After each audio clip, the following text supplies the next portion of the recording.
ఆమె సోషల్ మీడియాలో కనెక్ట్ అవుతుంది. అందచందాల ఫోటోలను, వీడియోలను ఒక్కొక్కటిగా అప్లోడ్ చేస్తూ తీయగా మాట్లాడుతూ మగాళ్లను ఆకట్టుకుంటుంది. వలపు వల వేస్తుంది. మరి ఆ తర్వాత ఏమవుతుంది? ఈజీ మనీ కోసం అలవాటు పడిన ఆ దంపతులు అడ్డదారులు తొక్కారు. ఇందుకోసం సోషల్ మీడియాను వేదికగా మార్చుకున్నారు. ఇన్స్టాగ్రామ్లో తన భార్య ఫోటోలు షేర్ చేస్తూ యువకులకు వలపు గాలం వేశాడో భర్త. ఆపై ఇంటికి పిలిపించి భార్యతో వారు ఏకాంతంగా ఉన్నప్పుడు రహస్యంగా వీడియోలు చిత్రీకరించాడు.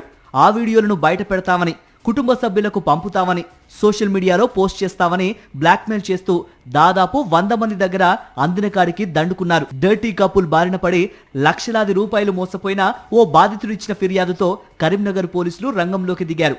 విచారణ చేసి బూత్ దంపతులను అరెస్టు చేశారు. తీసుకొని విచారిస్తే వాళ్ళ దగ్గర 2 సెల్ ఫోన్లు, కారు మరియు వాళ్ళు ఇవన్నీ నేరాలు చేసినట్లు ఒప్పుకున్నారు. మేము పంచుల సమక్షంలో అవన్నీ సీజ్ చేసినాం. పంచులకు వాటి ఫోన్లను లాక్ ఓపెన్ చేసి చూస్తే చాలామంది నగ్నంగా వీడియోలో పాల్గొన్నట్లు మొత్తం దృశ్యాలు కనబడినాయి. వెంటనే వాళ్ళను అదుపులోకి తీసుకొని పోలీస్ స్టేషన్ తీసుకొచ్చి మేము కస్టడీలో కొంతసేపు విచారిస్తే వాళ్ళు సరి అయిన సమాధానాలు చెప్పలేదు.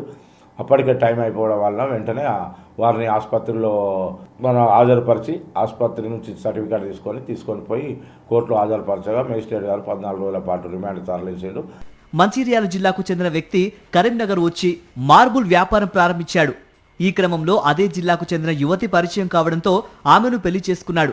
2 ఏళ్లుగా ఆరేపల్లిలోని ఓ అపార్ట్మెంట్లో ఉంటున్నారు. వ్యాపారంలో నష్టం రావడంతో ఇంటీరియర్ డెకరేషన్ ప్రారంభించి బ్యాంకులో లోన్ తీసుకున్నాడు. అందులోనూ నష్టం రావడంతో ఈఎంఐలు ఇబ్బందిగా మారాయి. దీంతో ఇన్స్టాగ్రామ్లో తన భార్య ఫోటో, సెల్ నెంబర్ పెట్టి వలపు వల వేశాడు. ఈ క్రమంలో దాదాపు 100 మందికి పైగా యువకులు పలుమార్లు ఫ్లాట్కు వచ్చి భార్యతో గడిపి వెళ్లేవారు. అలా వచ్చిన వారి ఫోటోలు, వీడియోలు చిత్రీకరించేవారు. ఆపై బెదిరించి డబ్బులు వసూలు చేసేవారు. ఏడాది క్రితం కరీంనగర్కు చెందిన ఓ వ్యాపారిని ఇలానే బెదిరించి ఫ్లాట్, కారు ఈఎంఐలు కట్టించుకున్నారు. కొన్ని రోజుల నుంచి సదరు బాధిత వ్యాపారి తమ వద్దకు రాకపోవడంతో 5 లక్షల రూపాయలు ఇవ్వకుంటే నగ్న ఫోటోలు, వీడియోలు కుటుంబ సభ్యులకు పంపిస్తామని బెదిరించారు. దాంతో అతడు భయపడి 1 లక్ష రూపాయలు ఇచ్చాడు. 14 లక్షలు ఇచ్చానని, వీడియోలు తొలగించాలని వ్యాపారి కోరగా మరో 4 లక్షల రూపాయలు ఇవ్వాలని బెదిరించారు ఈ బూతు దంపతులు. దీంతో ఆ బాధిత వ్యాపారి మంగళవారం పోలీస్ స్టేషన్లో ఫిర్యాదు చేయగా పోలీసులు కేసు నమోదు చేశారు.